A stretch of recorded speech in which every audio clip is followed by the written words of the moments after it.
ఏంటి సత్య ఎన్ని ఎవరు తిన్నారే? ఇంకెవడా బాబు బాజీగాడు ఉన్నాడు కదా ఆడమ్మ బాబు ఎక్కడికి వచ్చి నీ బుద్ధి పాలించుకోవడం ఊరుకు అలాగ అన్ని అలా పాపలు అడిగి పెట్టేస్తున్నావు ఏంటి అలాగా? అలా తిండే చెప్తా బేటక్క లక్ష్మి ఆ బాల్స్ తిన్నాడు ఇవి ఇవన్నీ తినేసాడంటే ఇవన్నీనా అలా పెట్టకూడదు. పిల్లడు మా పిల్లడు ఏమి అరగడు. లేదక్క తింటున్నాడక్క తింటున్నాడా? తిన్నాడు సర్దిసాడక్క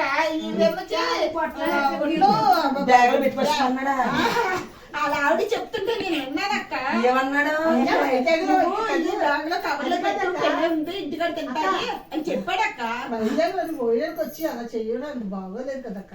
అయ్యి బాబాయ్ కవర్లో పెట్టేసుకుంటానన్నాడా? పెట్టమన్నాడక్క. అలా ఆవిడ అక్కడ పెట్టేసింది. అంటే నువ్వు అలాగే మాట్లాడతావనేసి బాబాయ్ మమ్మల్ని మా మధ్య గారు మాకు సిగ్గేస్తుంది. బుద్ధి పాలించుకున్నాడు కదక్క. నాకు సిగ్గేస్తుంది బాబు మధ్య గారు అంటే. ఏమో నువ్వే తినేసి అలా పెట్టేసావో మరి.